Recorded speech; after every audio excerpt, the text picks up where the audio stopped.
Hello and welcome to episode 25, part 1 of our Warlock journey. We found ourselves quest ready in Feralas. We picked them up last night.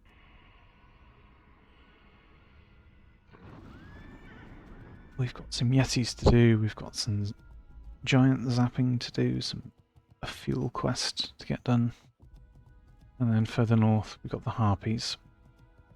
So we're going to start by riding over to the west, to the coast, and the next part of this quest, the Zappa quest.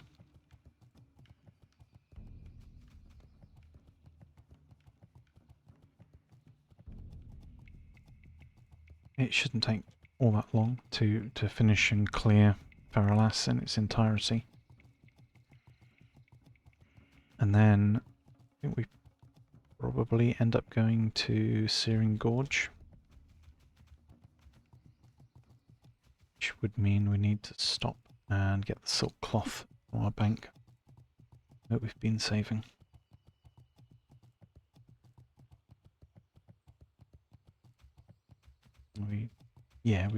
We'd get that either Ratchet or Booty Bay on the way through.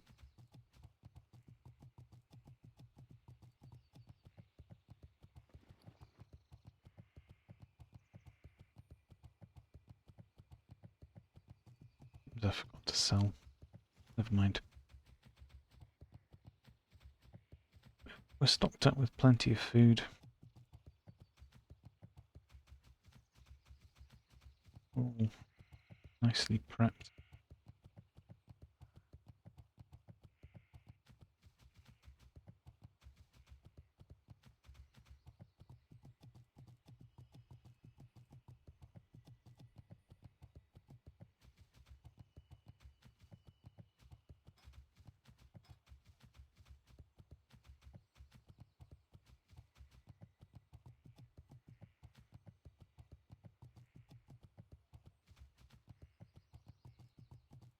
Good morning, Paul. Hopefully we've got a bit of chill questing to do in Feralas. The last bit of green before we likely go to the Searing Gorge.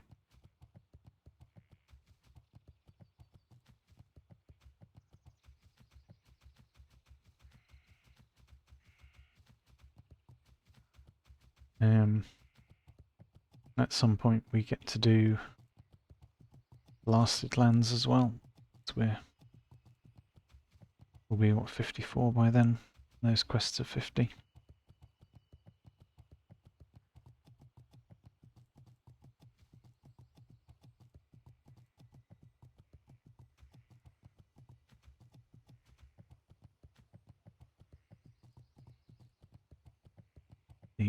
The leveling should go pretty smoothly from this point.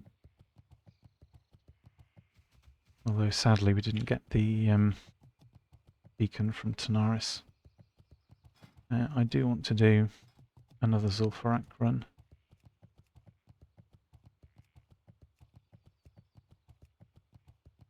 There's many people about, yeah. Because we haven't done the Gazrilla quest for the carrot on a stick. So that would be nice to pick up anyway. Keep it real. Glad I could help. Be good.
Hmm.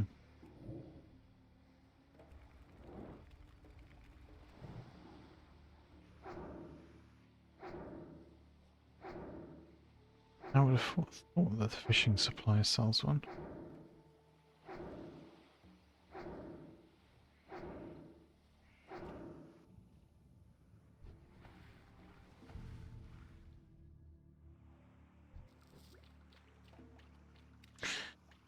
I was going to say, I'm pretty sure it's there. Not a goblin, but it's there. Yeah.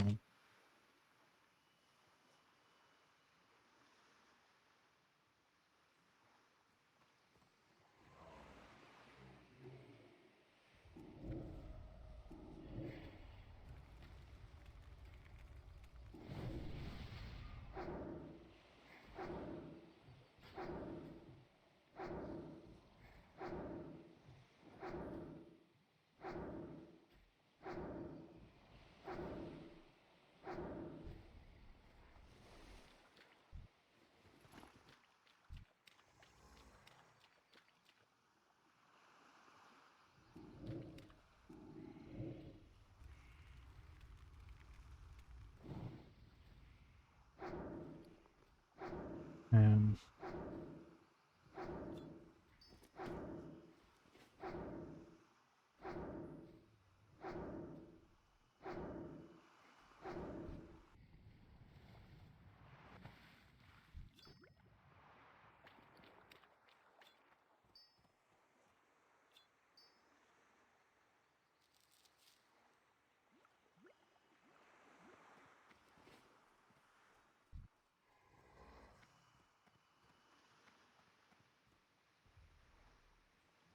and very soon we can also spend a ridiculous amount of money and buy the last bank slot. Actually, that'll be very nice too.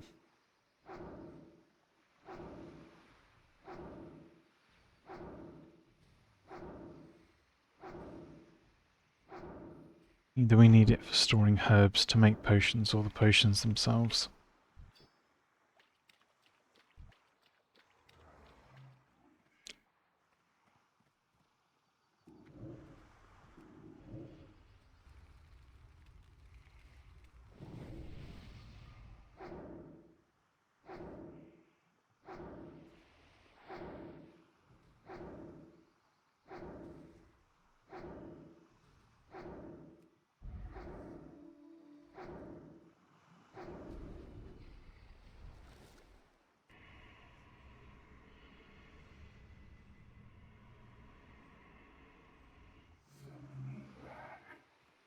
Possibly these globes of water as well.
We might be at the Harpies for quite some time. It's really difficult to say. Like, killing the 4 of each type, that's the easy part. Getting the horn to drop to summon Edana, oh, I've cleared the place 3 or 4 times previously, and to get the drop, it can take a huge amount of time. It's impossible to know which just how lucky you're feeling, how lucky you are.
Expecting a frostbolt cast from the creature, not a melee hit.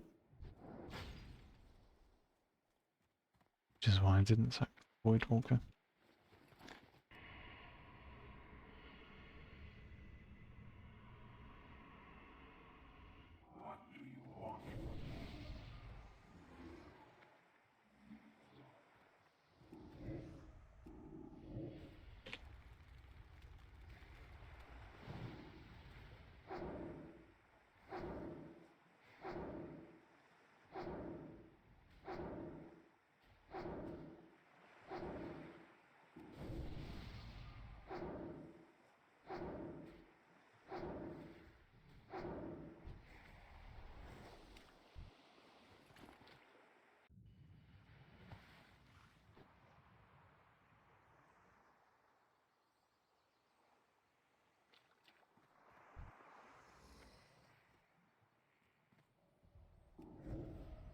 Getting about the usual effectiveness of drops of these water cores. They're notoriously bad.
wonder if we just miniaturize a few of these.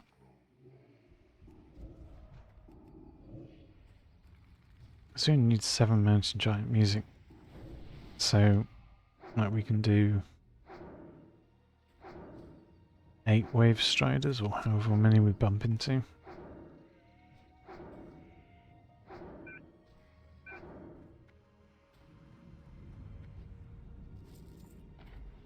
Also just spawns on top of us.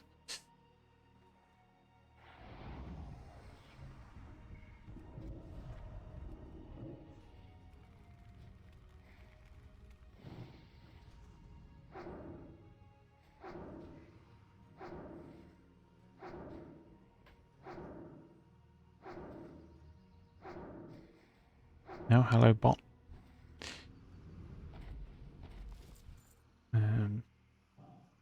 Don't count.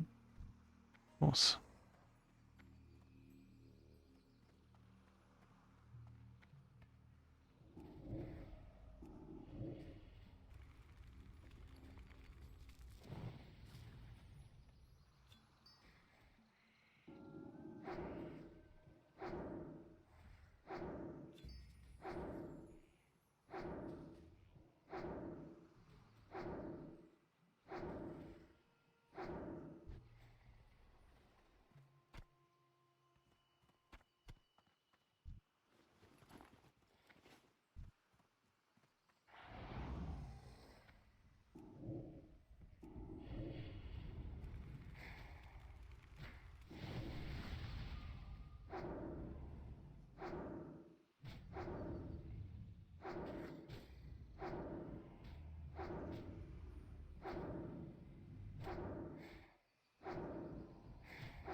Need to keep an eye on its health.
Um,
but as self-found that you.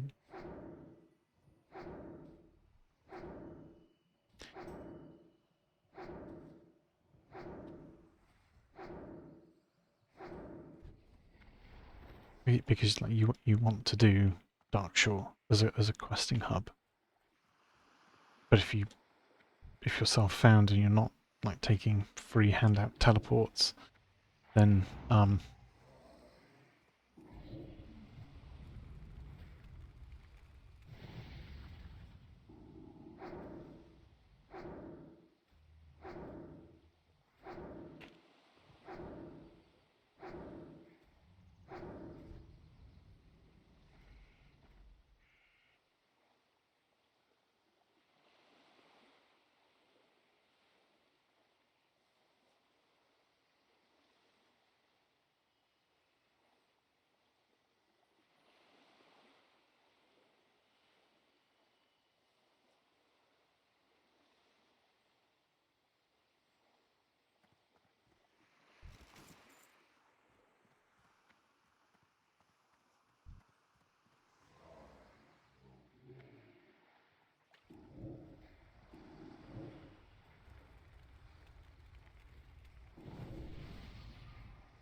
actually I think you might be able to log out skip from like the water behind Stormwind to Stockades or something. I don't know. I know there's something there that's a vague possibility.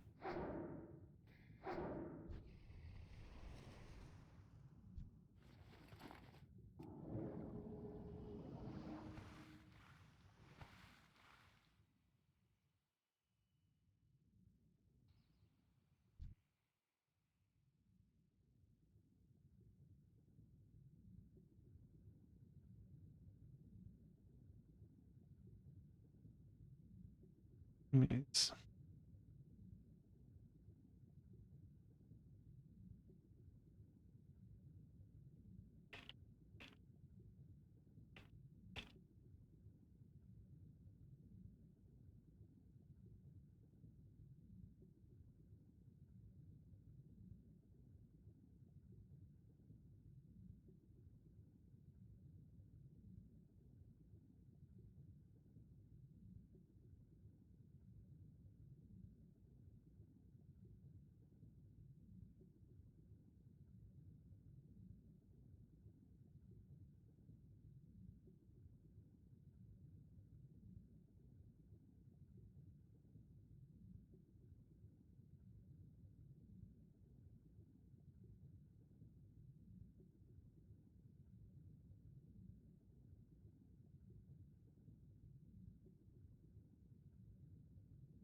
I guess people don't know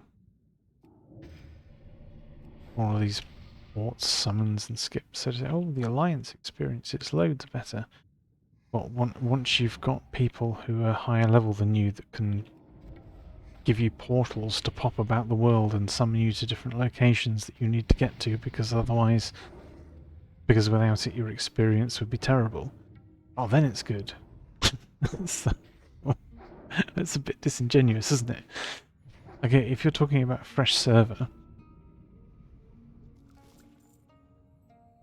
and you both go and try and do quests in your starting zones, Board can go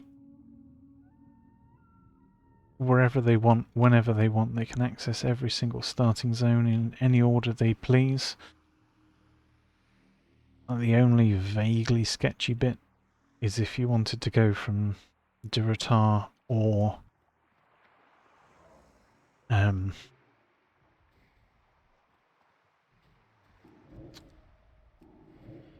Terrasfall Glades and try to get to Mulgore at level 1. But it doesn't matter, like you can do though. You can do 2 starting zones first and then head through Barrens at level 10 without issue.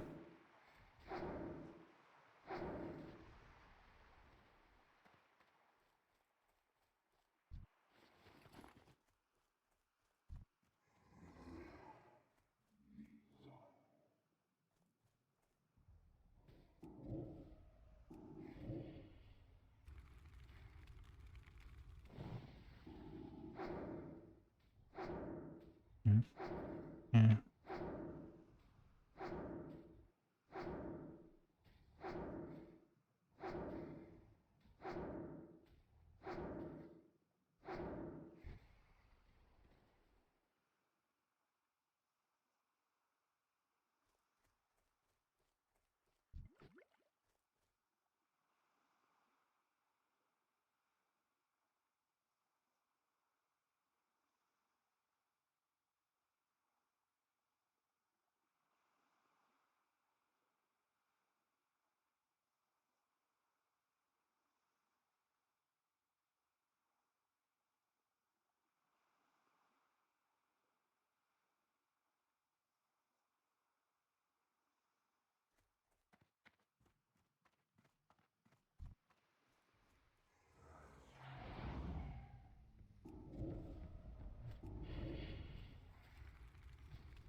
And that's the key, I think, is what it feels like.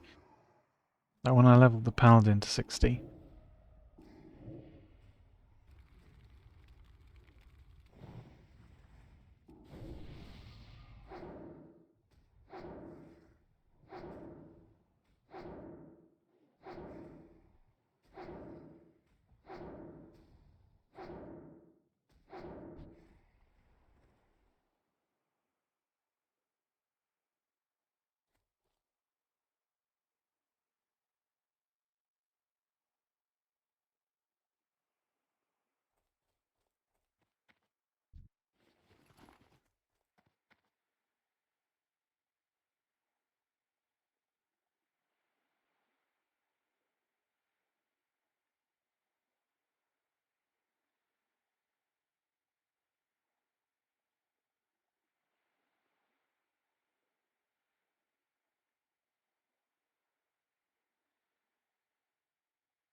One more giant and get the patroller, I guess.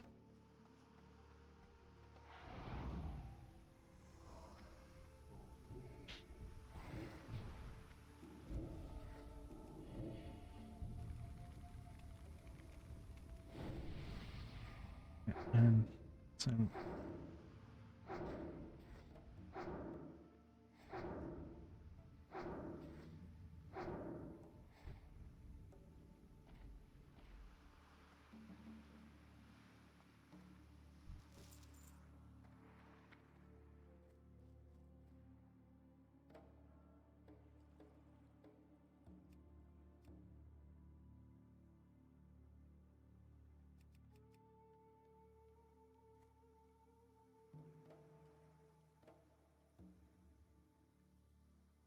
yeah, I mean,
one. Keep it real. Hurry back. Glad I could help.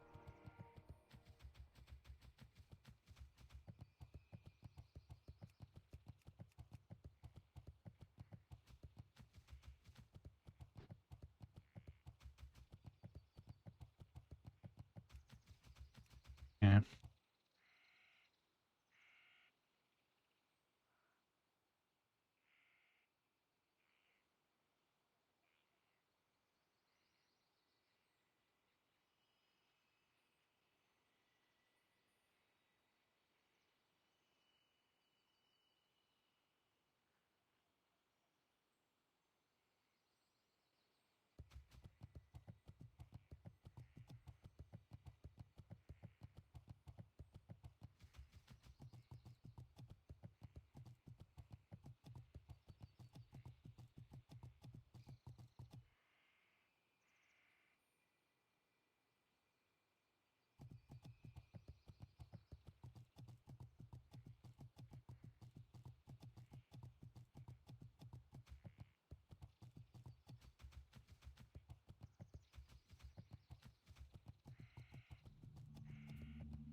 Okay.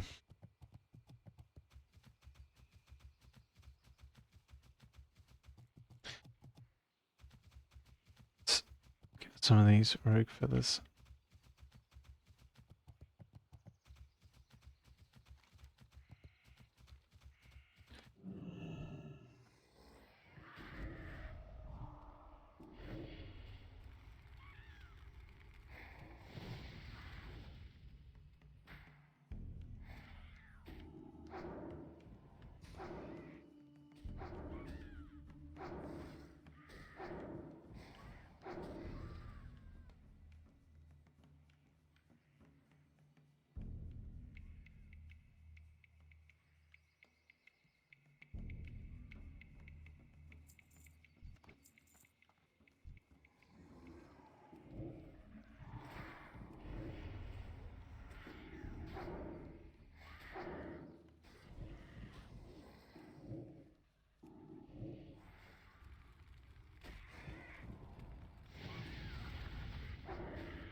Um,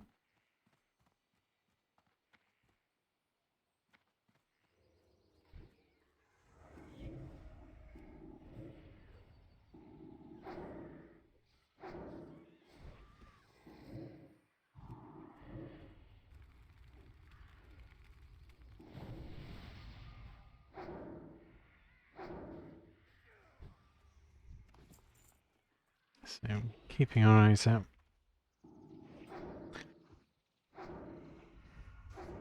This horn. Do we need? I mean, we'll get the harpy types done in no time. We need rogue feathers and normal harpies. Oh, and the wind callers as well.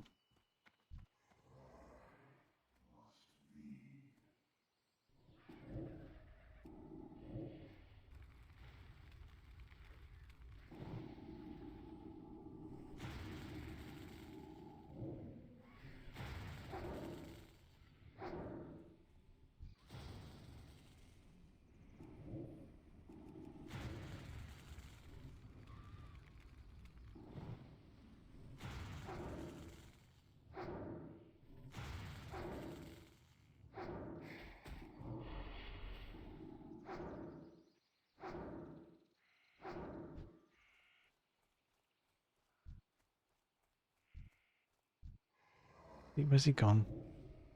Because his loot, he's still in range.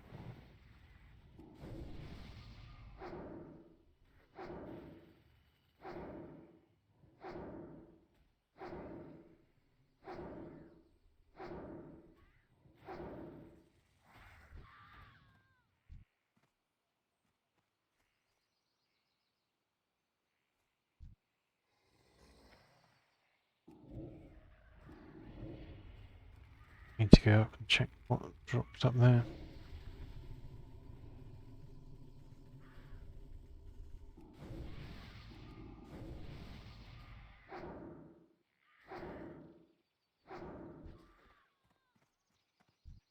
Okay, that is the drop stuff completed.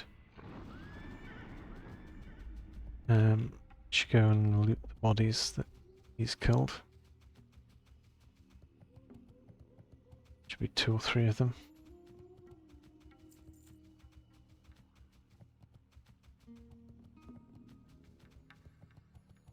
Don't know where exactly, that's the only thing.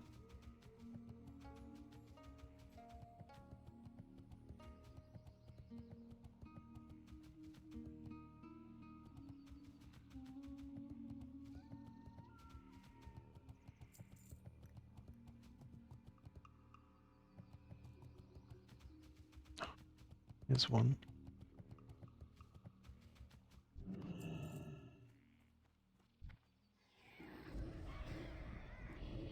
Second, yep.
I think the area up there is clear as well.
Cool.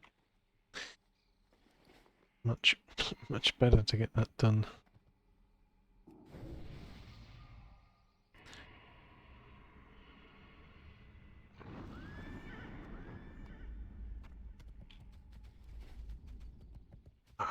Right. What else have we got? So, miniaturization, etc.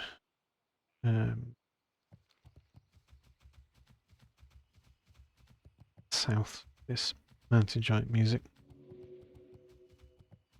The residue. And then we'll do the Rage Scar Yetis on the way back to quest hand-ins.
Giant start up here. That's an alliance mob.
If I was doing Meriden, I'd probably want to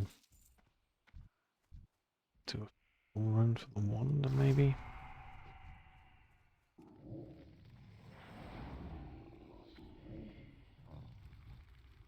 Also, kind of need to have another look at Zul'Farrak soon.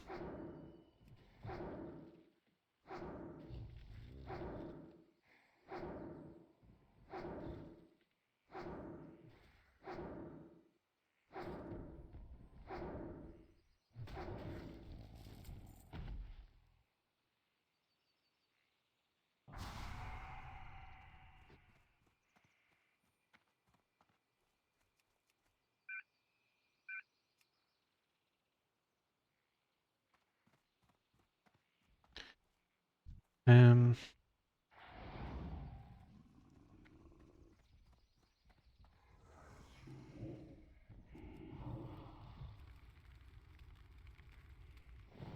is there really anything for me from a princess run? It starts at landslide. So that's no. Got the goblin, so like not really. Not for you being affliction. The shoulders, in spirit. We've got the super low drop chance.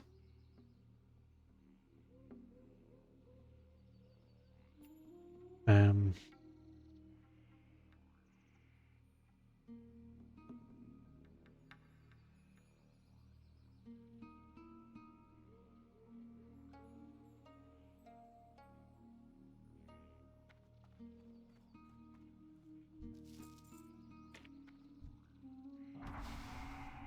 don't think any of it is worth.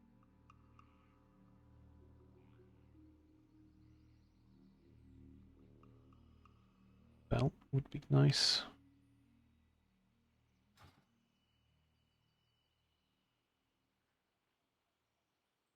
And the trinket or wand from Noxian would also be nice.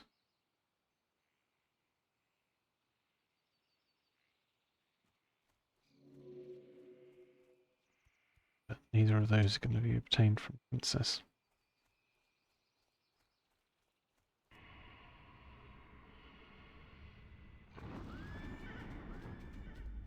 Would need certainly a full run to get that to happen.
And I think after improved quality, we'll look for a Zul'Farrak run.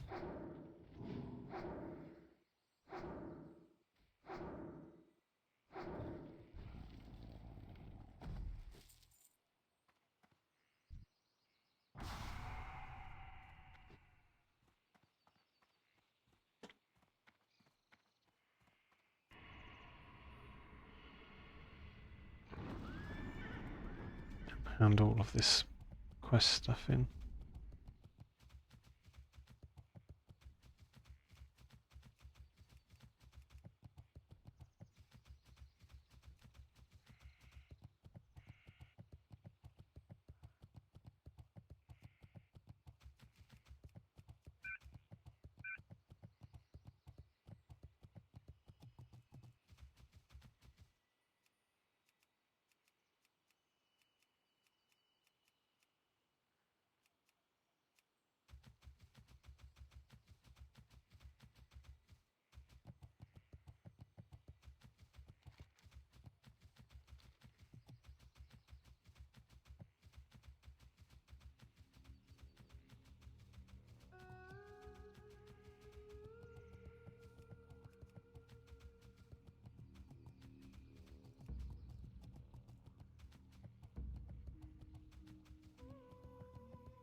Eating and healing actually generates more threat than wanting. Spectacular.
Eat, because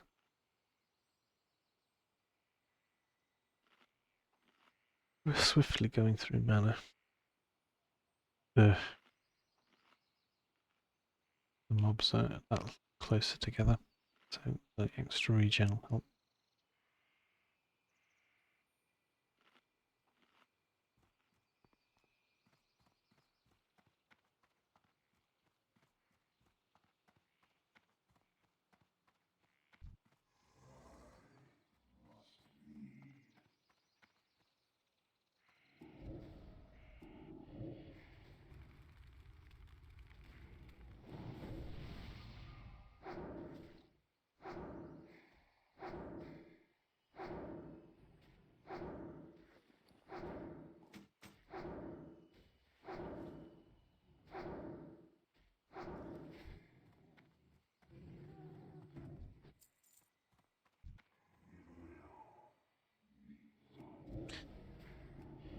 Hi, Faker Legends. Yes, this is hardcore. We're self-found. This will be the 5th 1 to 60 self-found that we do. Got a warrior, hunter, paladin. We had a warlock already, but that sadly died. I don't have spine shatter characters, no, just soul stealer. Well,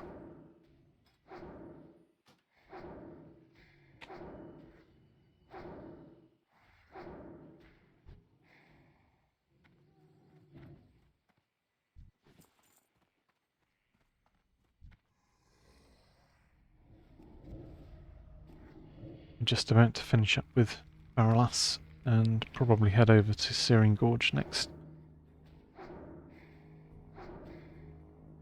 I'll definitely hit 54 today, maybe 55.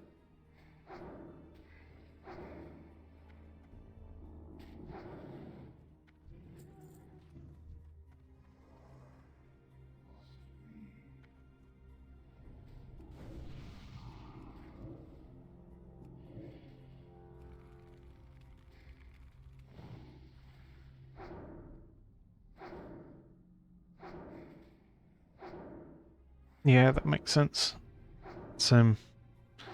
It's a good thing to do the last few levels to get extra honor. You may as well combine both grinds at the same time. It's good.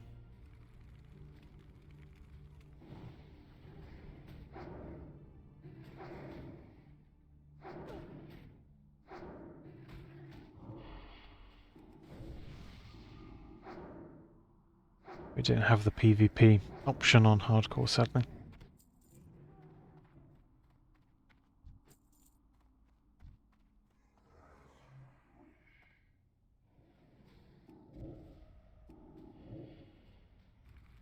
Well, I imagine that the game would detect you dying and take away your soul of iron and stuff.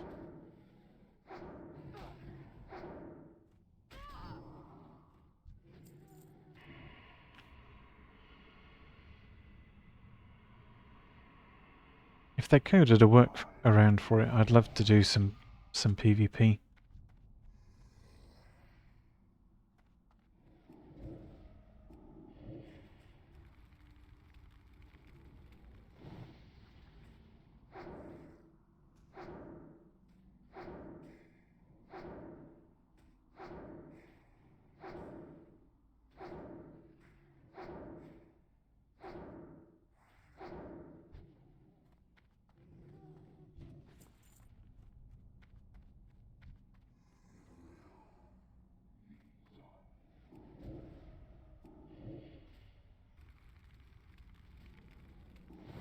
Well, I don't really have time for that. I mean, up until recently, I was doing a challenge to try and level every class consecutively 1 to 60 without dying. But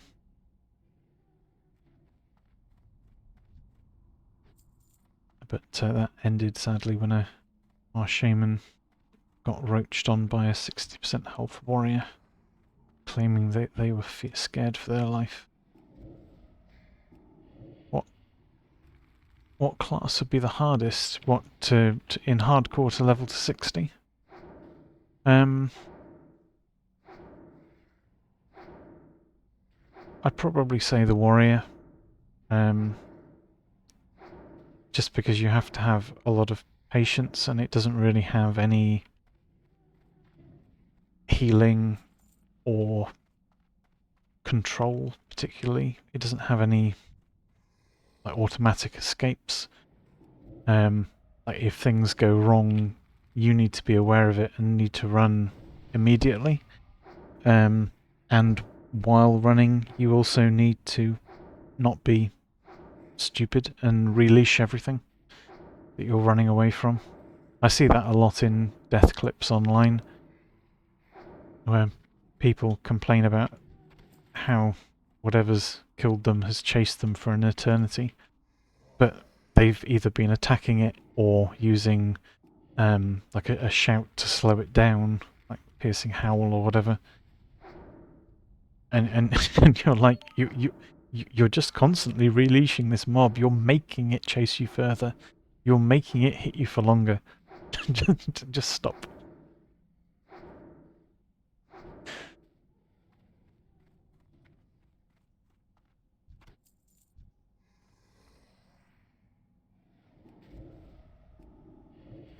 So in 2005 you leveled 52 to 60, only killing mobs. Yeah. Quests are great. I can't really say much more than that. Quests are really, really good. They make leveling a lot more enjoyable and much less tedious, I feel. It's especially helpful for a warrior because, well, I mean, I've done all my leveling self-found, so I haven't had the luxury of enchantments either. So if you don't have like the extra strength and stamina and agility or weapon enchants on a melee class like a warrior, it becomes a lot harder as well. I certainly found I had to stick to green level quests, leveling the warrior just because of that. Like you'd go to fight a mob that was like your own level, and you could see that if anything at all went wrong, you'd be in big trouble. Like if you pulled two things rather than one, and you hadn't planned to, or there was a patrol or something, you'd have to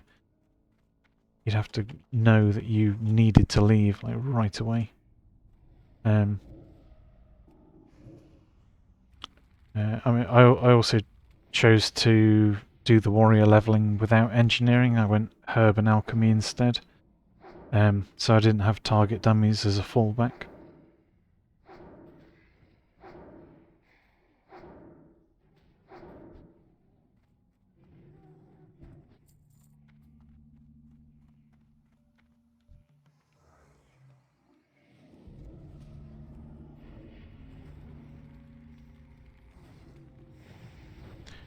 So you've got 2 rank 14 warriors, rogue, rank 11.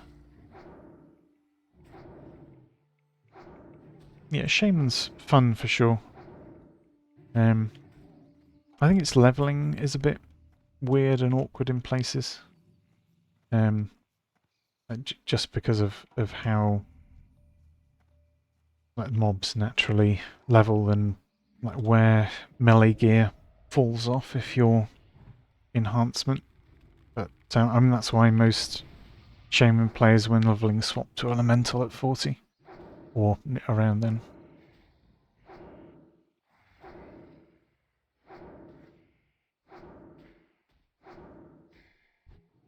Well, yeah, if you can boost it, it's a lot easier. You can't do that on hardcore, of course.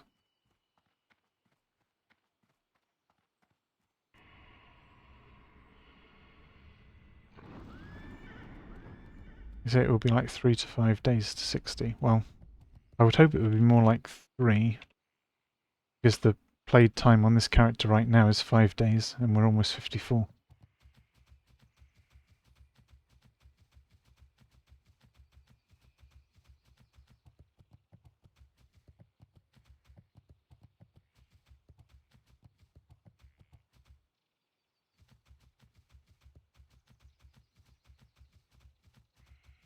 Like if you're boosting, like it shouldn't take anywhere near 5 days. Or did you mean like real time 5 days rather than played?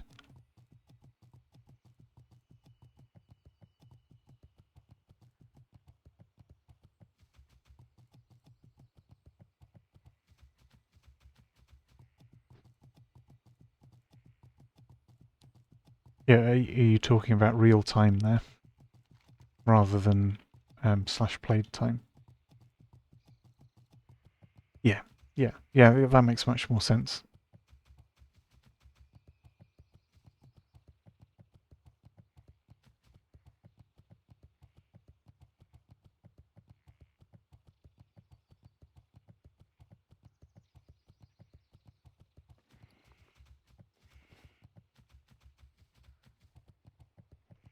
Hey, yeah. Have a good one. Be good. Have a good one. Be good.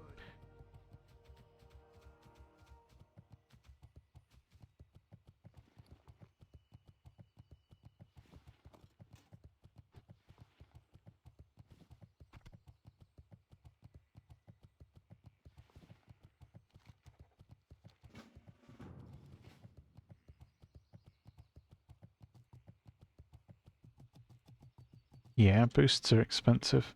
I've not really played on the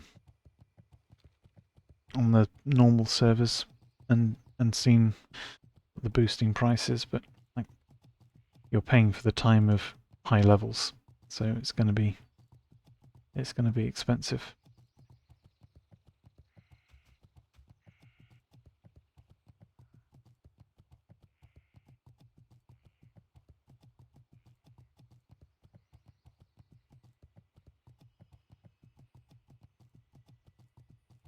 Well, I mean that's lucky.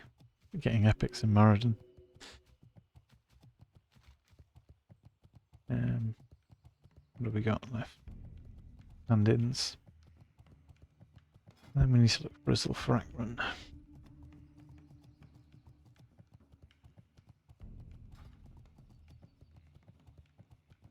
Or alternatively straight to Searing Gorge. There's Goldthorn up there. We want that.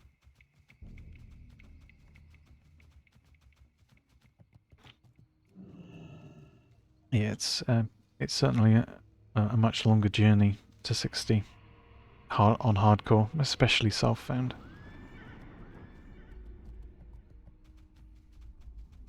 Yes, the high-level herbs do have an increased drop chance of Black Lotus as well.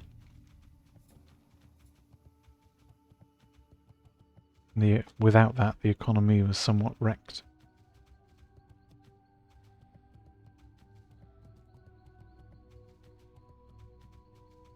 So when they implemented the fix, they did it across all versions.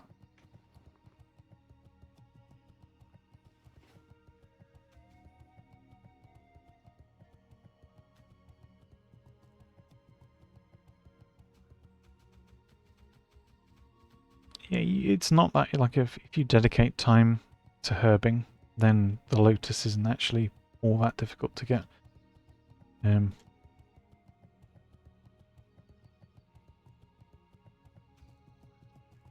Generally, I prefer having like a rogue or a druid, preferably a druid, as a gatherer.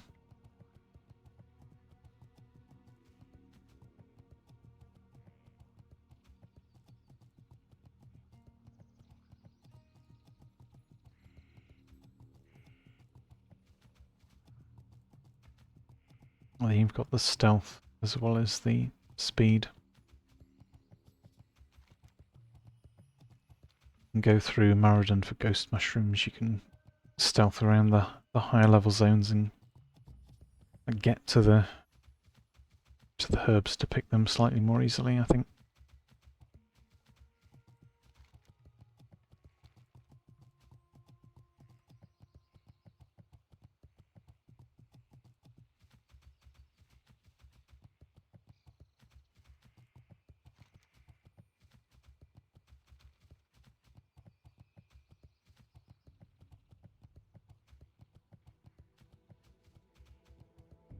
I think when this Warlock hits 60, I'll probably end up doing some actual endgame content instead of continuing with leveling so much.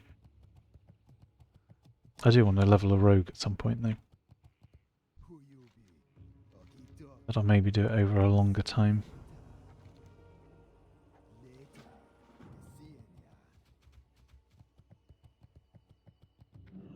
And yeah, rogue consumes are expensive.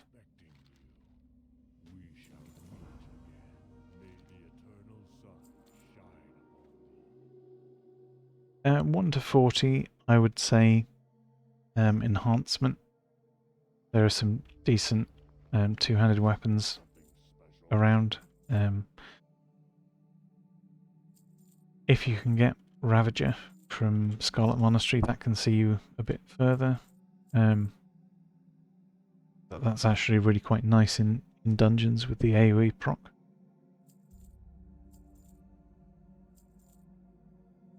But a lot of people, once they hit 40, they often swap to Elemental because enhancement tends to fall off a bit.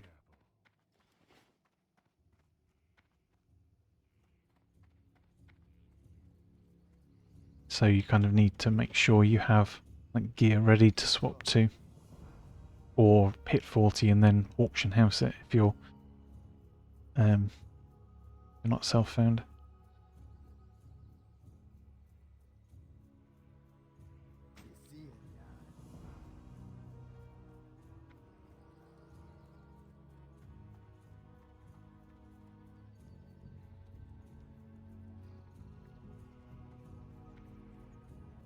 I mean, alternatively, you can go resto and spam dungeons. Greetings. Go in peace. Be careful.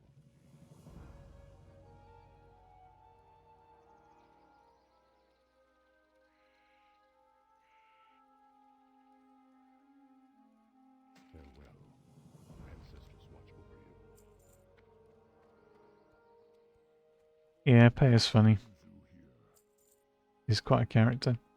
walk with the Earth Mother. We shall meet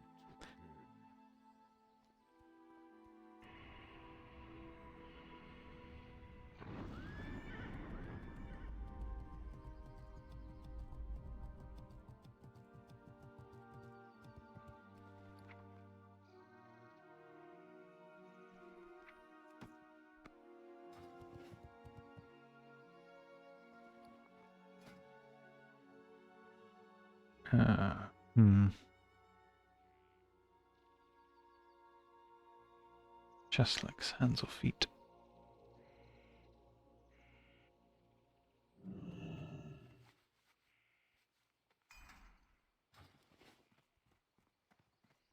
Yeah, I can't click that right now. I might have a look at it later though.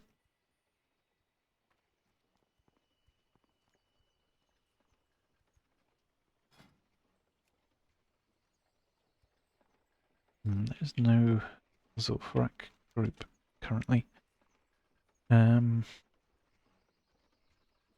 we want to pick up? Not going to Angora yet.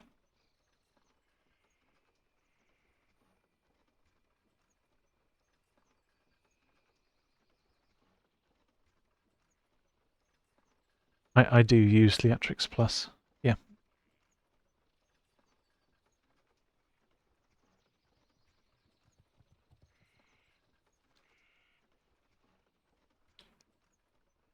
Where is it? That one.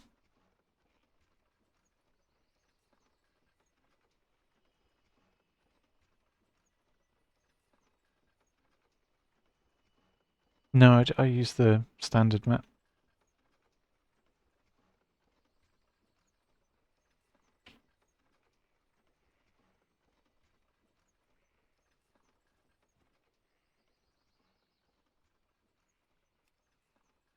Yeah, I like the standard. I know you can see a bit more with it with the square map, but you don't see that much more. If I was doing PvP and Alterac Valley and stuff, I'd probably use the square, just because you have a bit of an advantage then.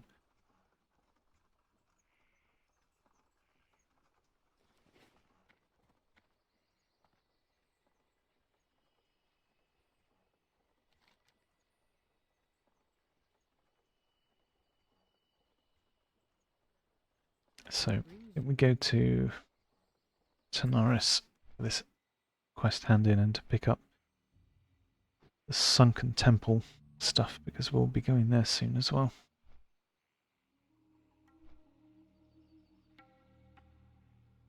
And then probably Searing Gorge. Because the only places we've got are... We haven't touched Eastern or Western Plaguelands yet. Haven't touched Searing Gorge. After Searing Gorge, we'll do Blasted Lands.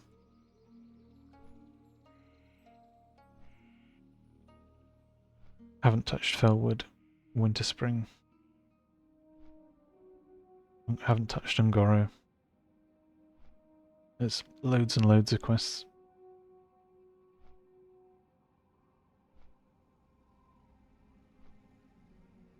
We've got a Marathon run to do as well, so just trying to think where that will land us XP wise.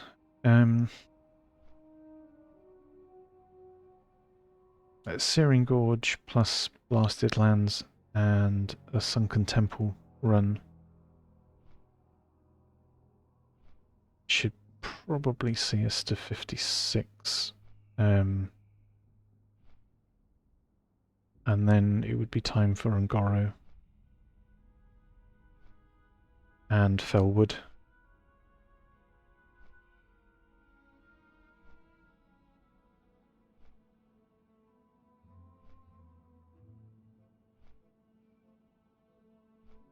Yeah. There are super fast ways that you can get to 60 more efficiently. it depends what you want in the end game. You end up with more reputation in various factions by questing, and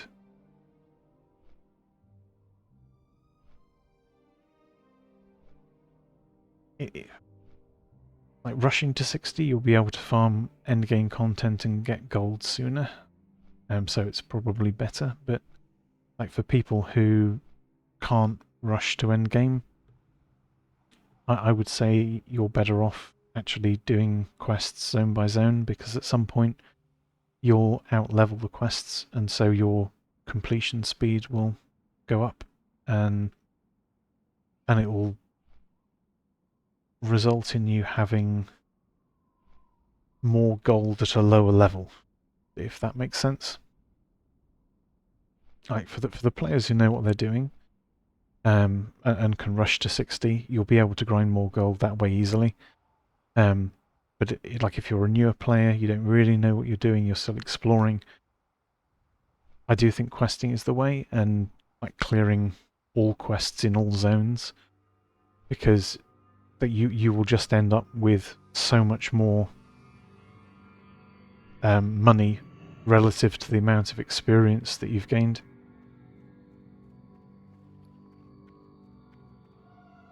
It makes a surprising difference. I think when I leveled the last Warlock, I did a challenge where I was doing every quest in every zone, which also meant profession switching, so that I could make my own materials to hand in, like the Deadly Blunderbuss from engineering, a couple of blacksmithing items like the pattern bronze braces, and of course the mithril plating for the Ungoro hand-in quest.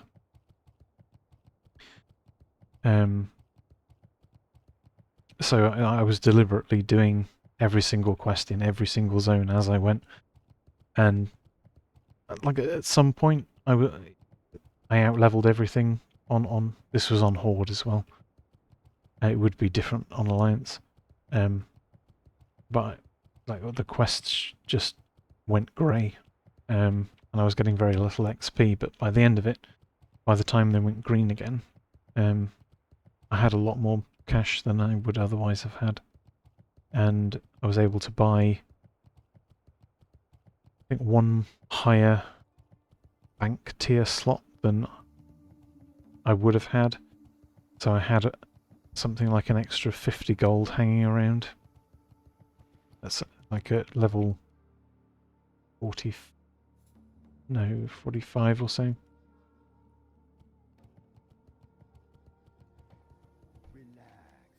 It felt really weird, and it certainly for self-found leveling, it made me think, wow, actually that's really rather strong.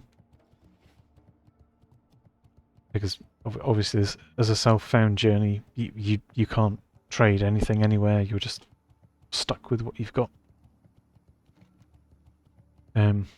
So to have that much extra to work with it is phenomenal. I see a lot of people who like complain while they're leveling. They never have enough money. But since I've, with the self-found, been like doing every quest I can, I've never had any money issue at all, ever.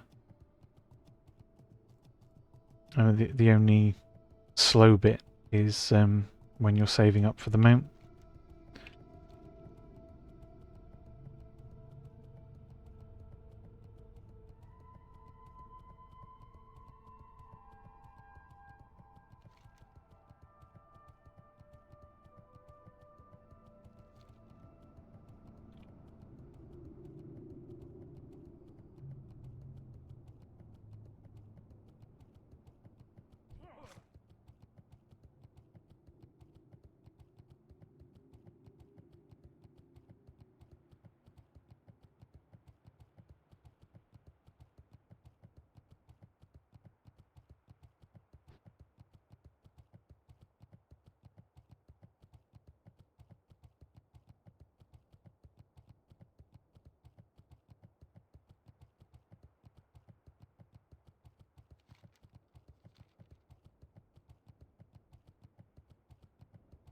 There's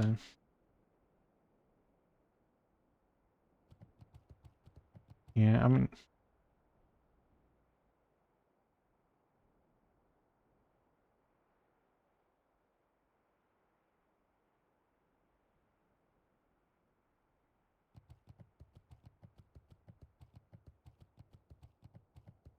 yeah, I mean,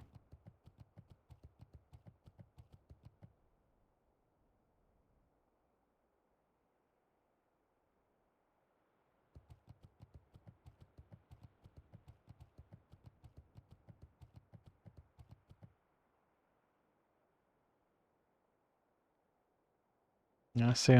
If it was me, I mean, I suppose you obviously want some passion for PvP, but personally, I would make one dedicated character for gathering that I wasn't going to um like extend doing other endgame activities, um, and use that, and then I'd be able to have, you know, you wouldn't need mining on like rogue and the human warrior. You could have engineering and something else on the rogue as well, and improve their PvP performance, Talk to me. Hurry back. and just mine on the other character.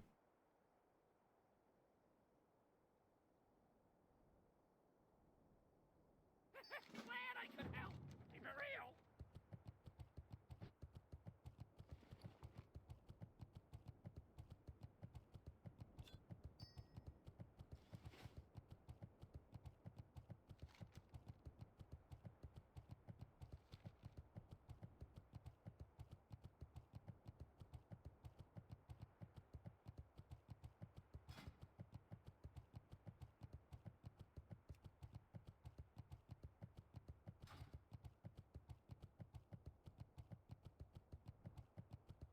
Oh yeah, yeah, I agree. You know, you can make a lot of gold doing that. Um, absolutely. Um, but like,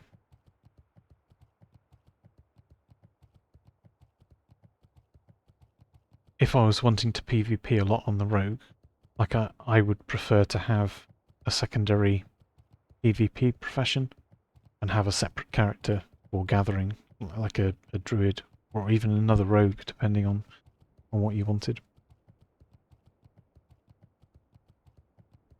Just so that the PvP character could be like even better and have more options, and just have the dedicated gatherer to make money with.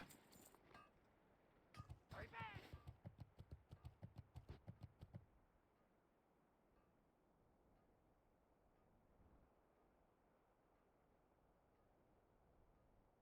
I'm not so keen on paladins in vanilla, that's for sure. Um, I do like druids. I said before, I really like them as a gathering class.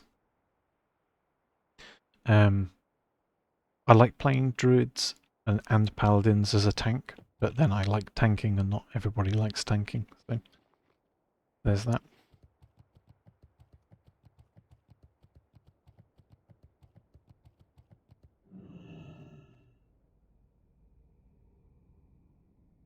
What's up? Um, I think warlocks are more fun when you learn all of the little nuances of how they work and how to get the most out of them. Like you can accomplish a lot on a warlock if you know what you're doing.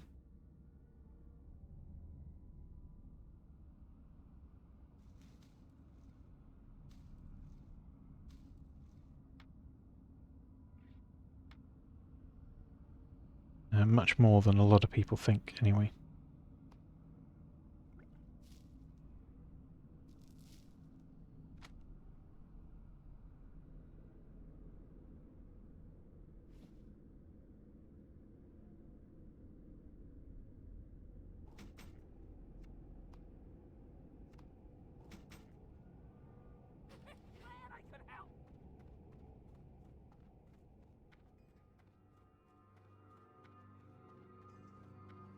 still wouldn't pick it as a gathering class particularly, though. Anyway, we've got Sunken Temple quests, so we're kind of geared up to do that at some point. But yeah. Oh, and I'm forgetting there's Shara as well. It's also a place that we need to head to. It's Searing Gorge, so ratchet and up.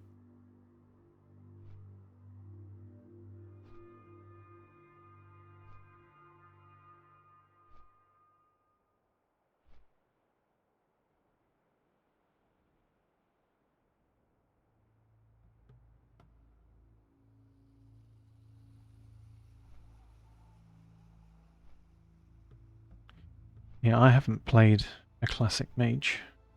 I should do. Trying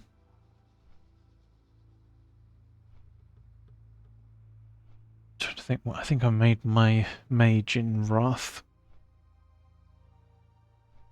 When I did play retail. So obviously it had changed a bit and was different at that point.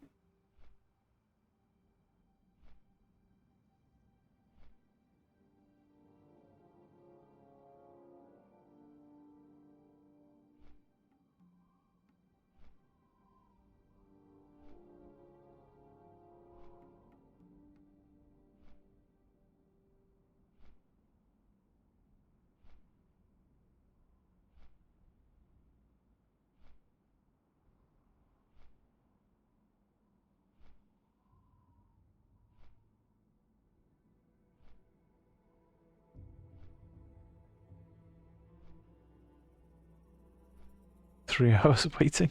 Oh, what? The War Chief's blessing.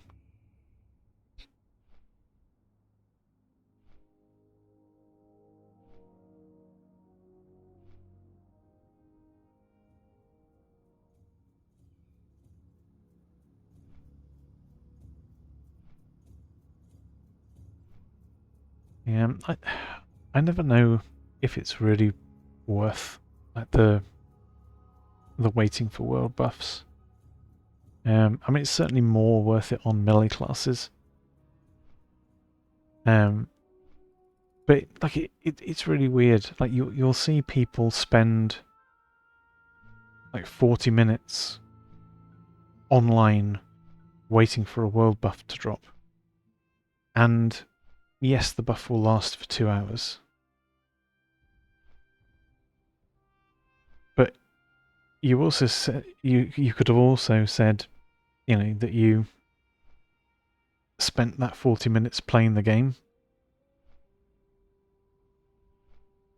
You might actually have got more done than if you waited for the buff, and because you've spent time waiting for the buff. And then you spend some of the buff time travelling to wherever it is you needed to go afterwards. And that can take 10 minutes. And do you know what I mean? Like, unless you're going to a specific spot that's highly densely populated with mobs and just mob grinding, then some of that buff is still going to be spent in travel time. So if you've lost 40 minutes to get it, are you really gaining back that 40 minutes in benefit with having the buff? You know, and people spend all of this time hanging about and then complaining when like either something drops early or someone drops something on a different layer which blocks a buff later at a different time, and it, you know, and then they can't get both at once. And it just sort of feels like, how much time have you spent versus how much benefit? Yes, at least we do get it on all layers and Kamboon. But people do still spend half an hour or more hanging around waiting for it to drop. Even with the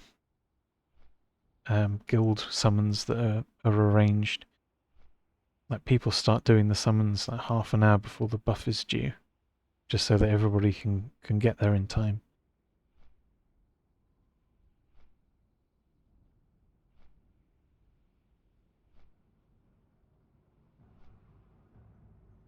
I mean, certainly playing a Warlock, I don't really ever feel that the world buffs have that much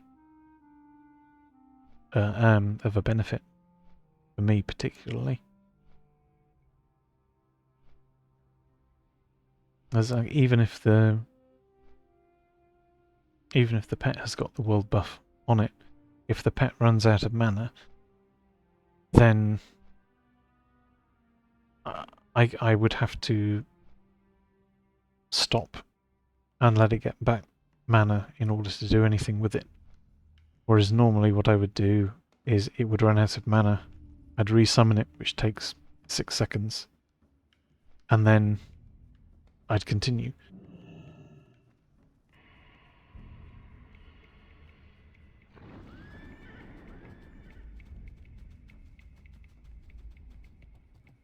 Yeah, oh yeah, so it's completely different if you're a melee class. The world buffs on a melee class are insane, especially at low levels. It makes a massive difference.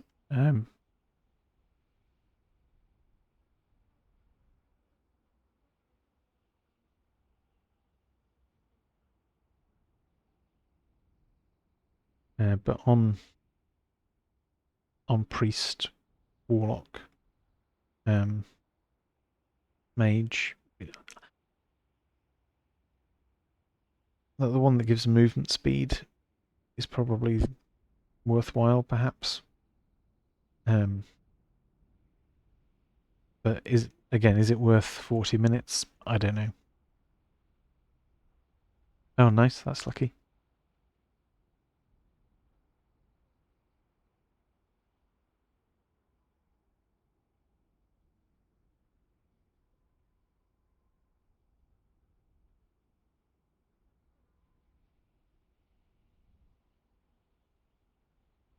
Oh, actually, we're going to Searing Gorge, aren't we? I remembered what I spoke about earlier, rather. We need to get silk cloth from our bank. Been keeping that around the quest hand in for ages.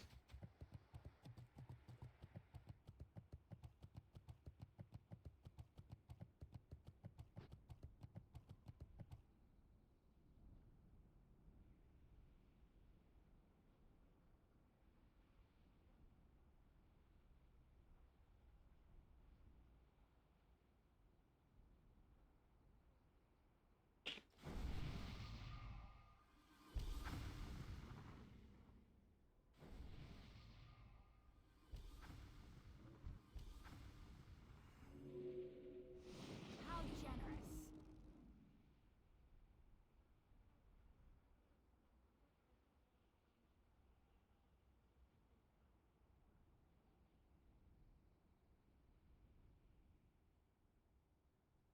Does he just sit there, run around and sell stuff? Makes sense.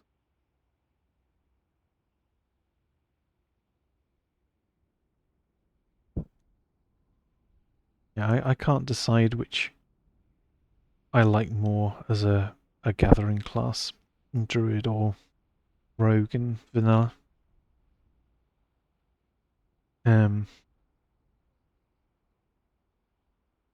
I think once you get into later expansions and the druid gets flight form, it's by far and away the druid as the better choice.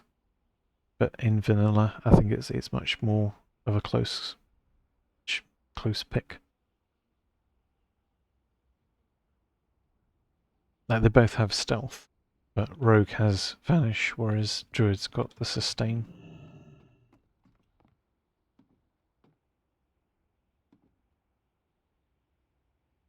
Yeah, super nice trinket.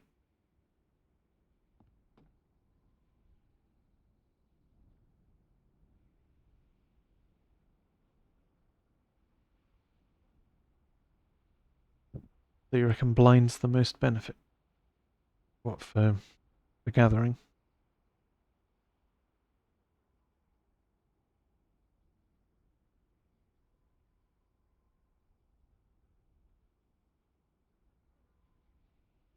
I'd imagine sap would be quite useful too, provided you were gathering in humanoid areas.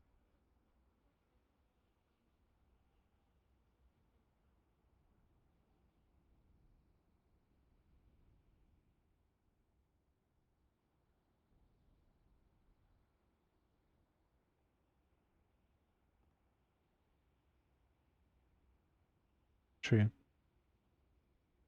I suppose if you're gathering, you'd perhaps go a preparation spec, so that you've got more chances to simply gather and leave. Yeah, that makes more sense.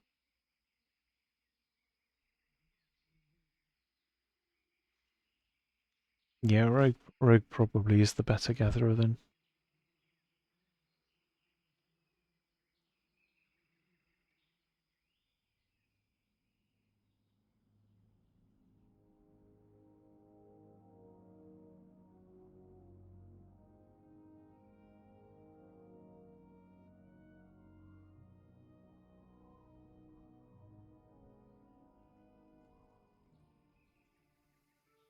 No one can gank you. Yeah, well, that is a great benefit if you, especially if you're on a PvP server.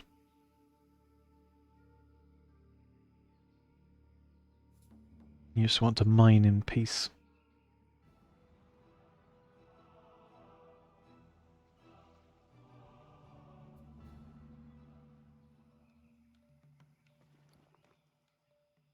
Oh, those lovely sorted bags. So much space. It's worth 100 gold to get it.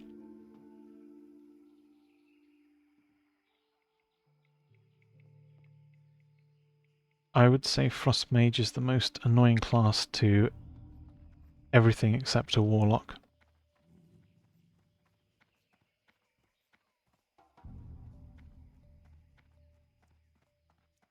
Yeah, Warlock destroys Frost Mage completely.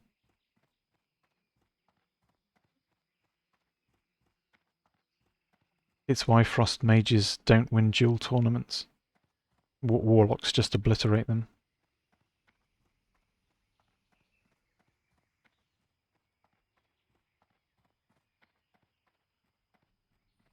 If you've got a Soul Link Spect Warlock,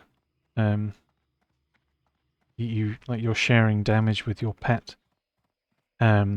You've got your Fell Hunter out usually versus a mage.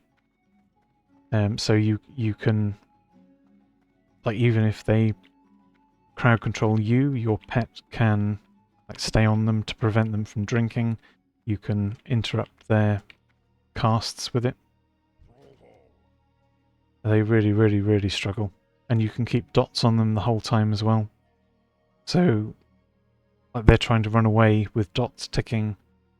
They have to waste like their blocks early. It's really hard for a Frost Mage.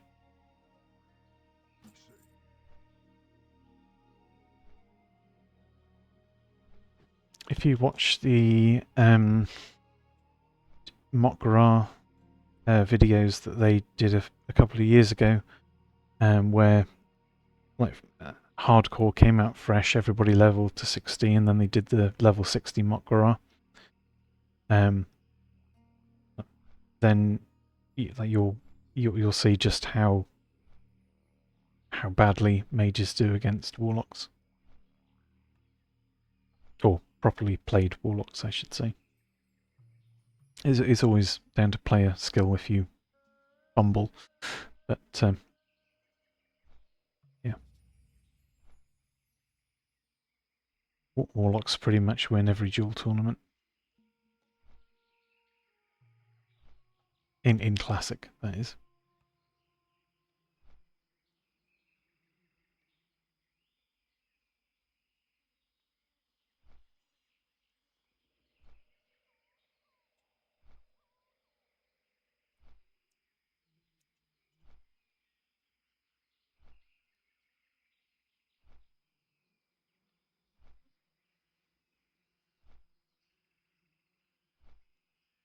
So like one of the reasons it becomes even harder, where is it? Master Demonologist.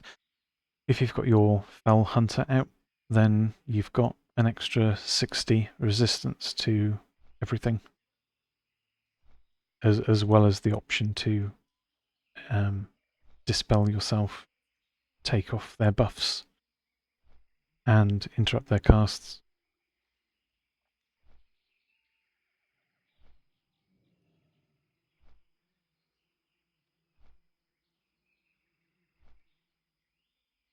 It's really, really strong.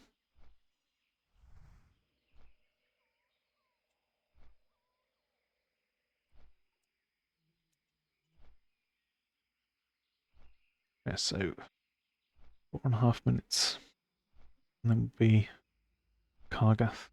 I'm gonna hand in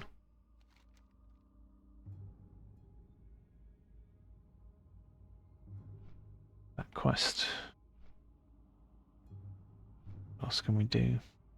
That's just Sunken Temple. That's a hand in elsewhere. That's Felwood. Hinterlands Elite. That's Arathi. We can solo that at like 55. Probably solo it at 54, but I think it's always sketchy. And that's Burning Steps. Might want to go and get the flight point.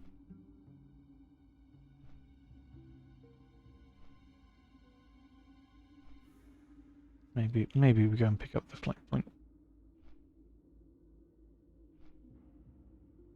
Maybe another quest out of our log if we did.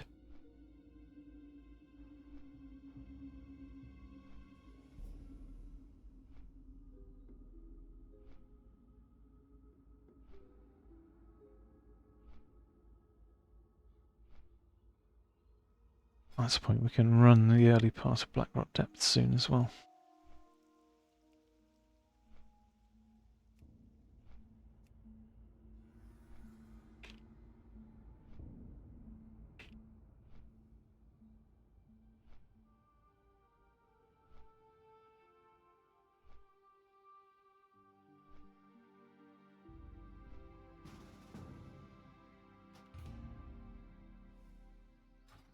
So we'll get our Searing Gorge quests started. They've got a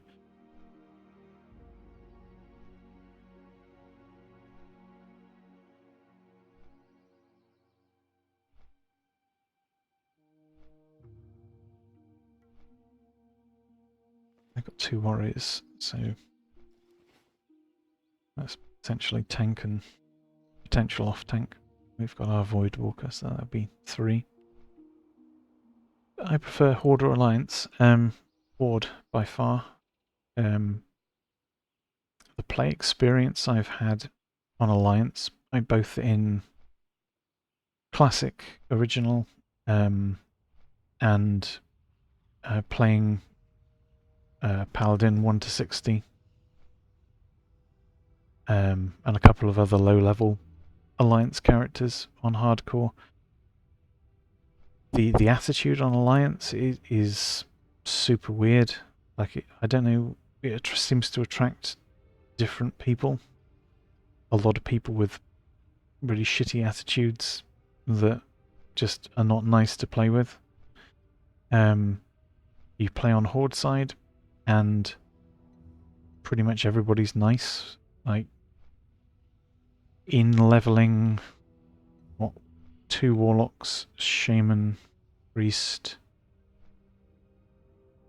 a Warrior, Hunter to 60. I think I've encountered like 6 or 7 unpleasant people on Horde side. I've encountered more unpleasant people than that just leveling 2 Alliance characters to 30. It is so weird. I don't know what causes the divide, but it's real.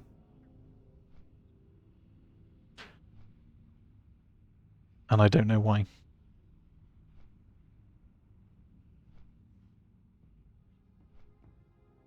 How much gold do I think melee spend in a raid? I have no idea. I haven't raided on melee in vanilla in a very, very, very long time. I think the last was in... Yeah, it was when I played my first 60 in original classic when I played a rogue.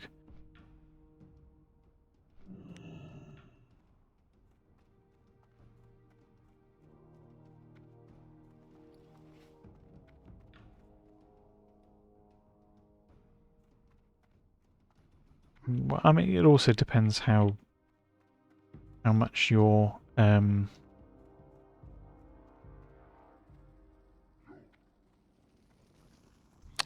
putting into.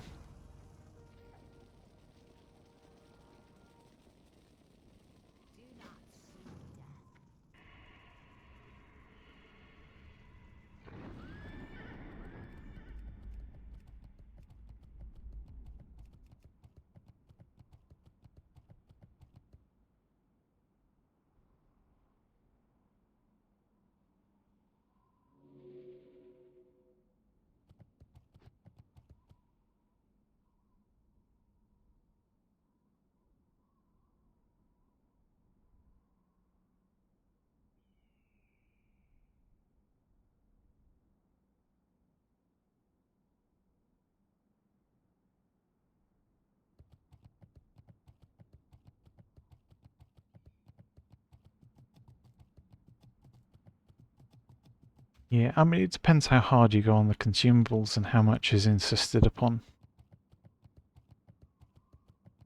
Like, I think it's entirely possible to complete the content without going super insane on consumables.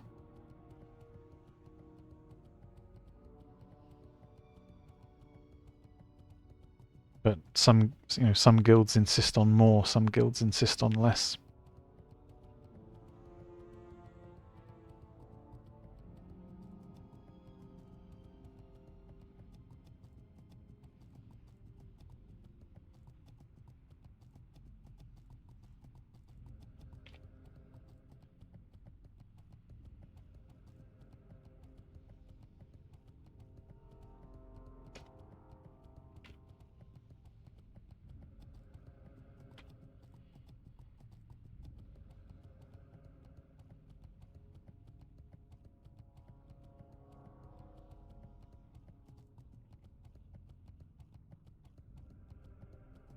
So we'll grab the flight point here and then Hearth for Zul'Farrak. Okay, at least we've got where we need to go, which is something. It's all fine. Grab the quests here as well.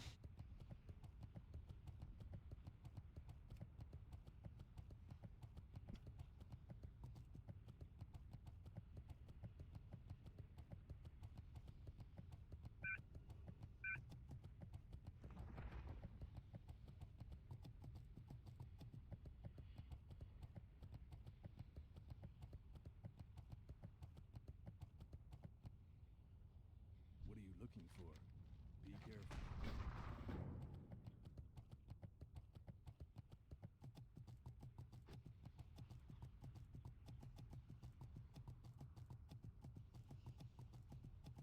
I do. When we come back, I do just want to fly back here and not be messing around.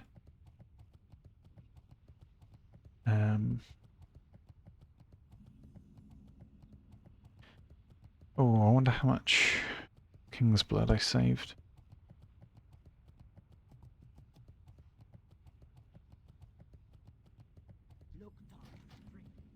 I need King's Blood to hand in with the Incendisaur scales for Taurian Brotherhood rep.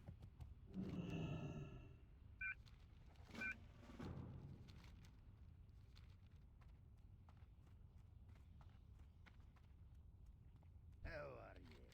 Off with you. Watch your back. Be good. What's on your mind? Off with you.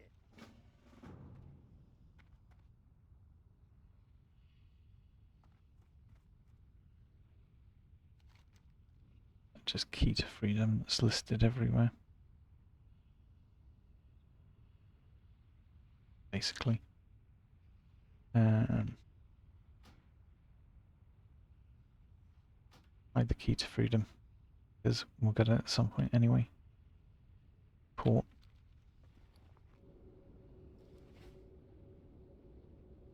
Yeah, nice to meet you. I'll welcome you back here when you're around. I was happy to chat while playing. Makes the grind go easier.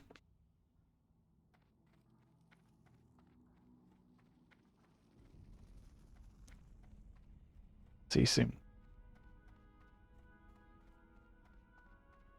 You wish to speak?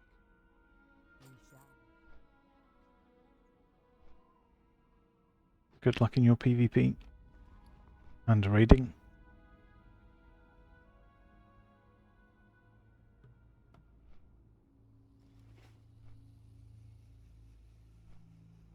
Okay, so let's see, Zul'Farrak should probably be there in about 5 to 7 minutes. And then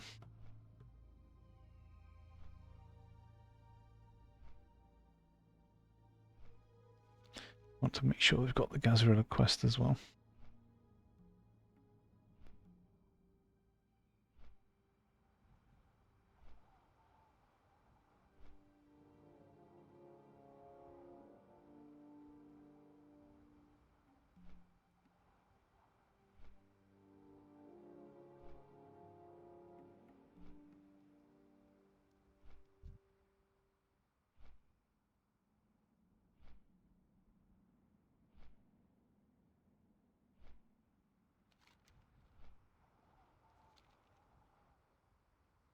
Hello.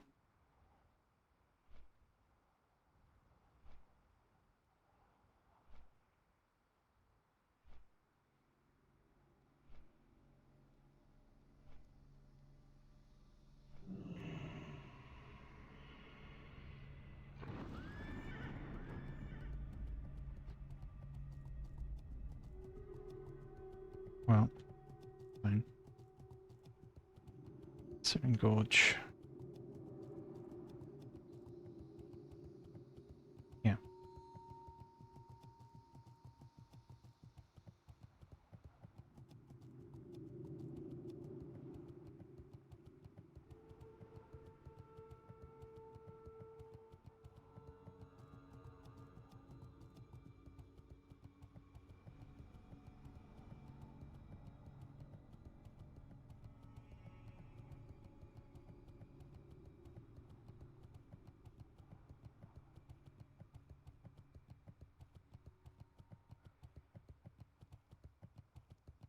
Okay, good, fine. Saves me running to get it. It'd be nice if they answered first time though.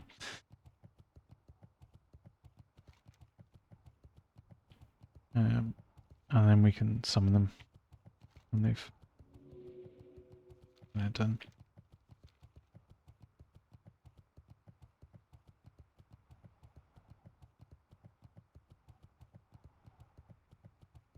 Yeah. We summon.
Um,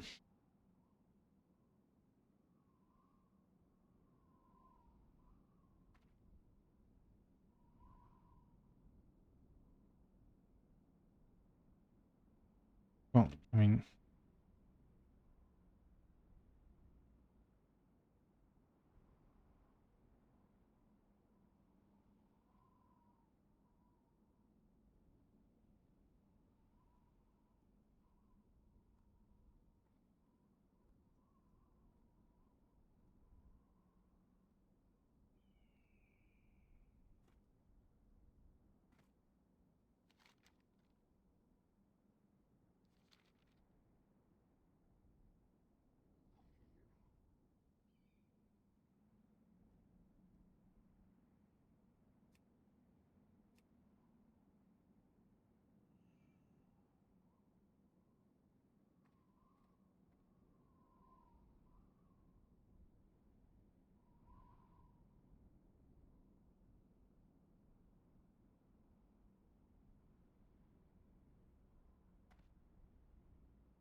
yeah, when he's fighting rather than anything else.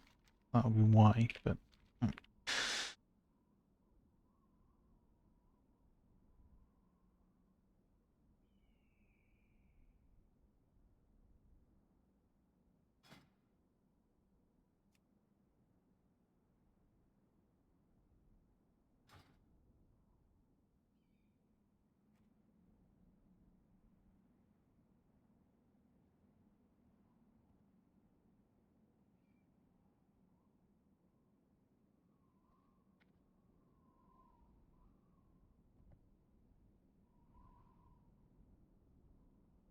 Barely a minute, like it's fine.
Yeah, I don't know.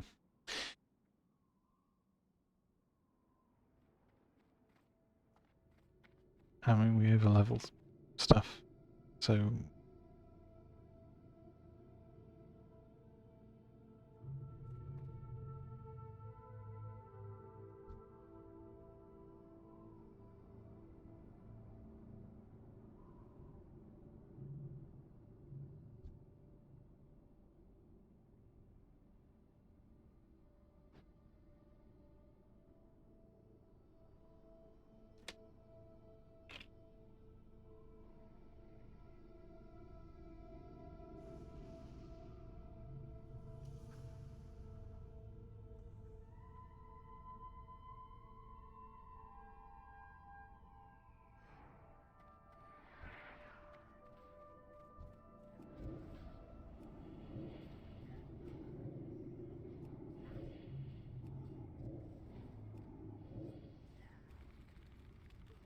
Should be a lot easier. It's this double whirlwind axe warriors, essentially, isn't it?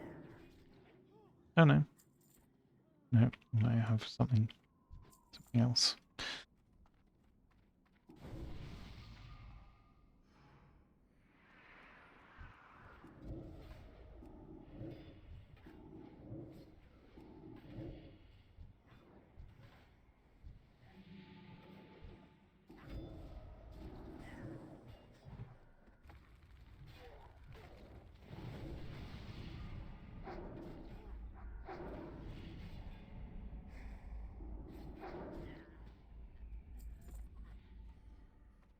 Damage isn't going to be an issue.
buff time, I think. Oh, wait. Just realized I use a potion and don't have arcane select.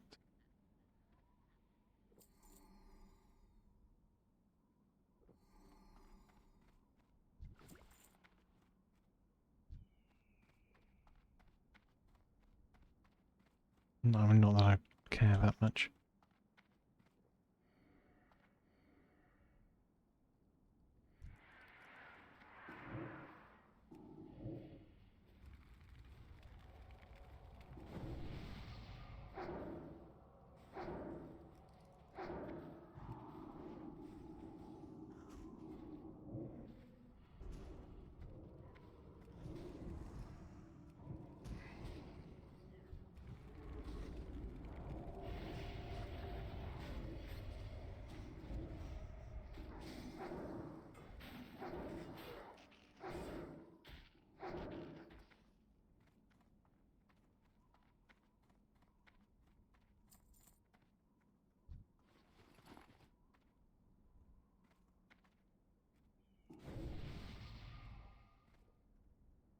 Now loads. Okay. There was one to loot, but I think a player was standing on top of it.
So, should have scarabs gathered.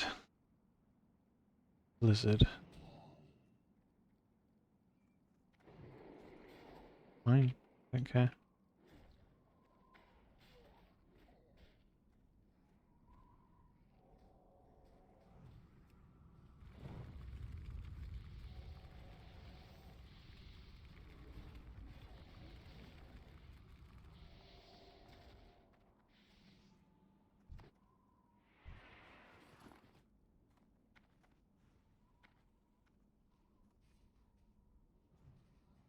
Just needs more.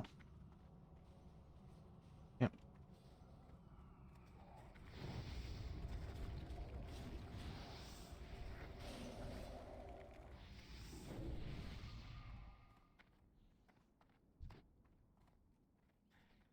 Done.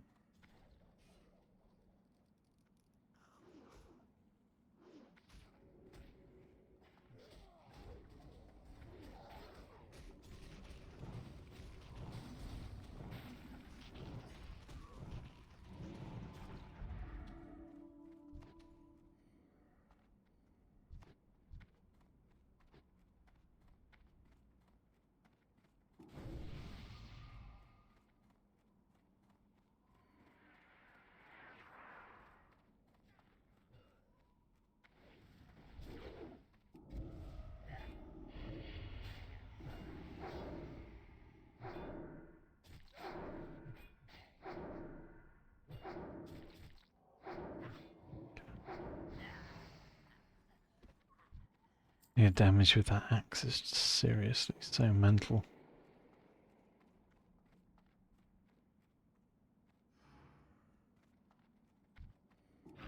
Silence consume you.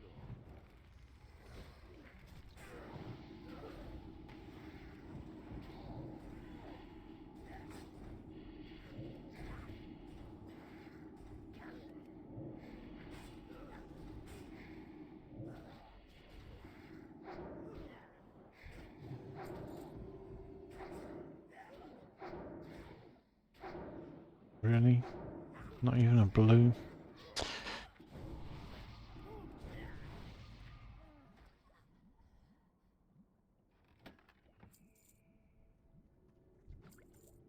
Yeah.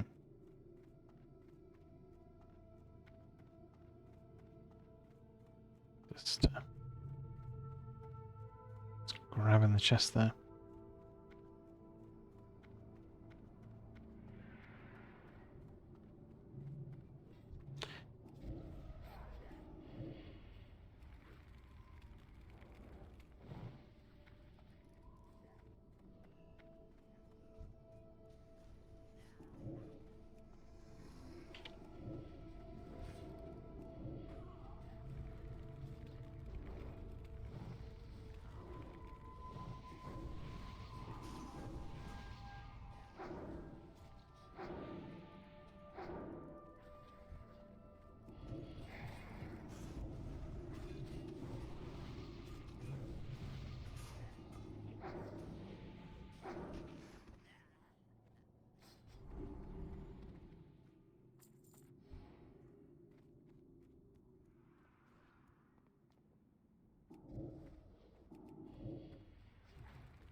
So close to leveling. But you might not hit it until till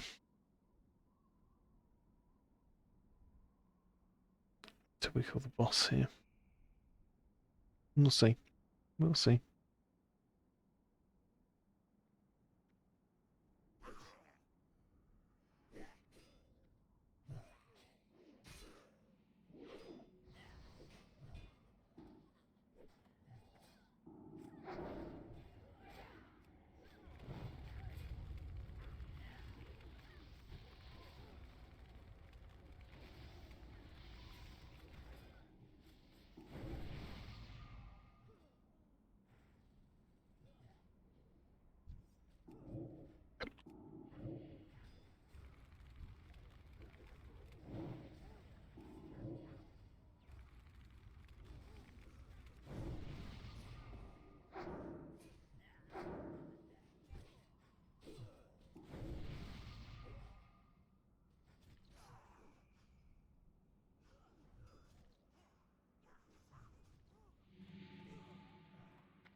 Kind of stop this thing though.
There we go.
Time is money, friend.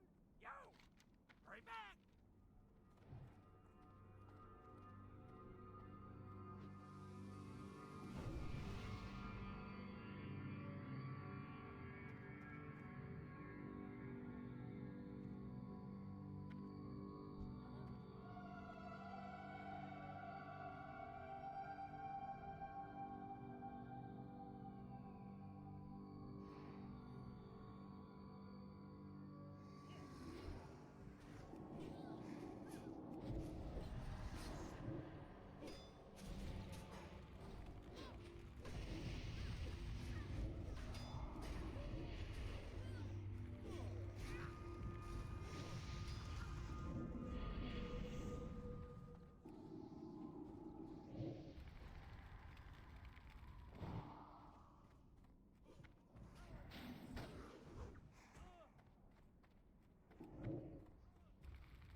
Off.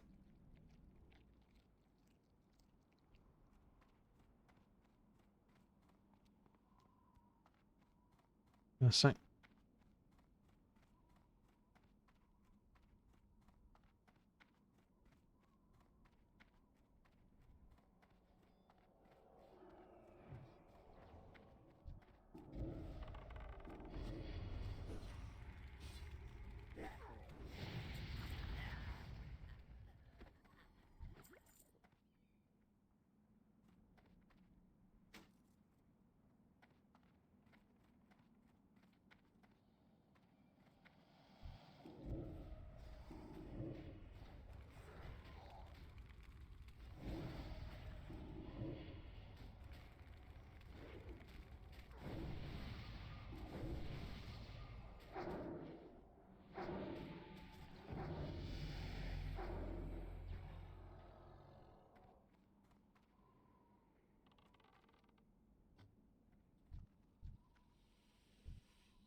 nice for any leather users. Except we don't have one. It might be good for warrior DPS as well, actually. Shall we greed?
Stop. Need to die.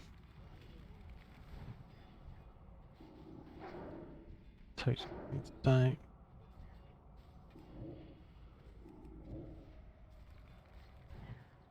I mean, there. The amount of damage we're outputting, it's fine.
Where are they tanking it?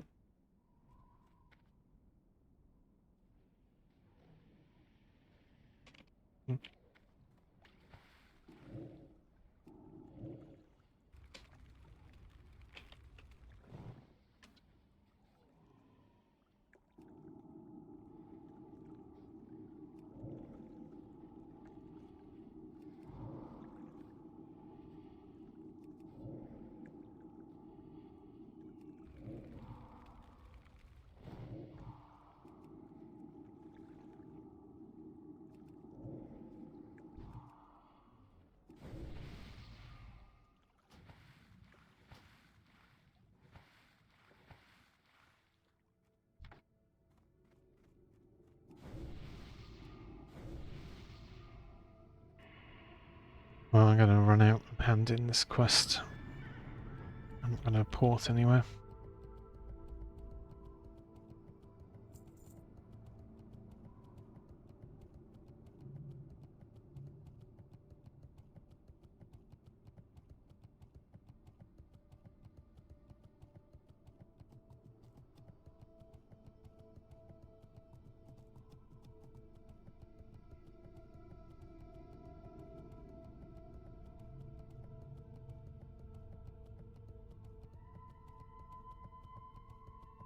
Oh, they did get a portal to Orgrimmar. Cool.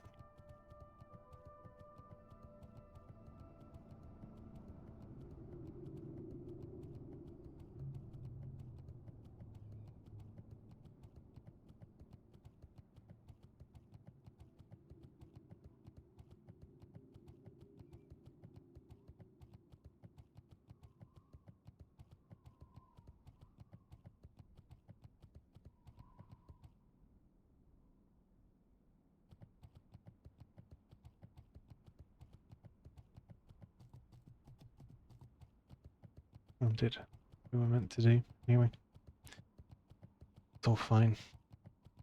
I just need to run out past the patrols.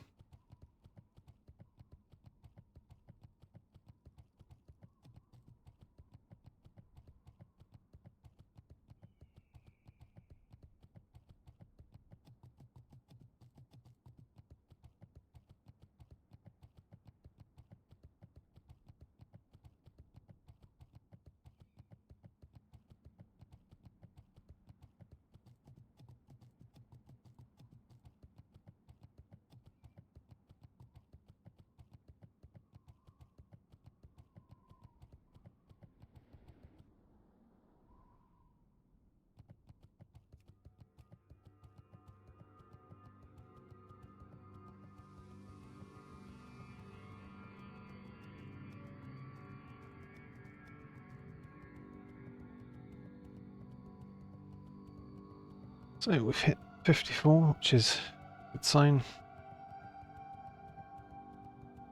And in carrot trinket.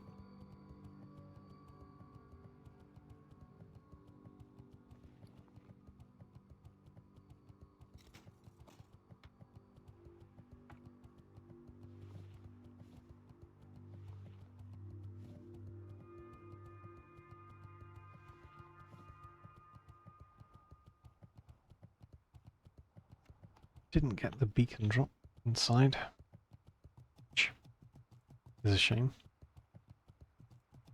Normally getting the beacon to drop in Tanaris is not an issue.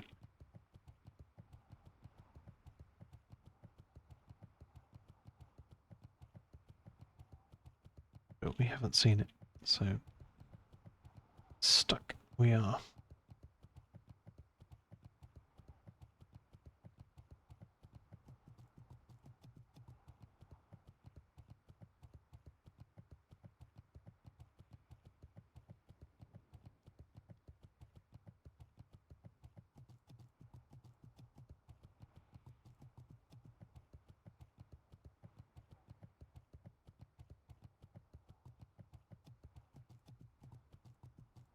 We have to hand in.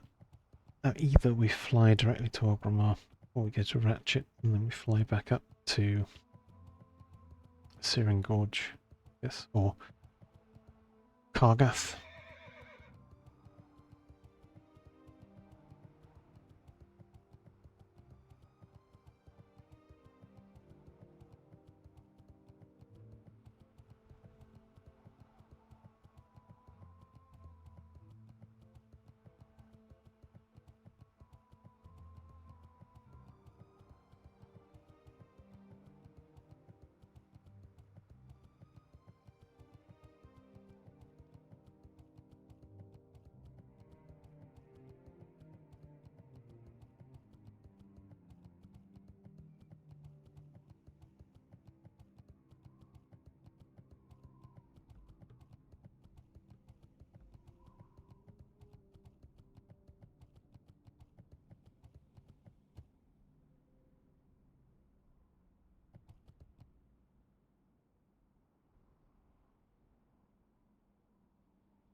My, you're a tall one. Be seeing you.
That is the thing.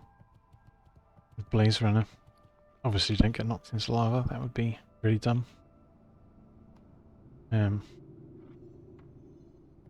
But you can... It is actually almost possible to solo Blaze Runner as a Warlock without removing its damage reduction shield, which is crazy. At a certain level you might even be able to do it. But it is a bit of a struggle. You do run slightly low on, well, certainly as demo, if you were affliction with Siphon Life, it might be easier, but the Siphon Life and healing return would also be lower with his shield up, so it's hard to say. Let's just fly to Orgrimmar. And I'll take a quick break while we're on the flight path.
Okay, just realised what the time is, and I'm going to need to close the stream off a little bit early today. I've got a couple of calls to make. So right now, I'll log off in the inn here.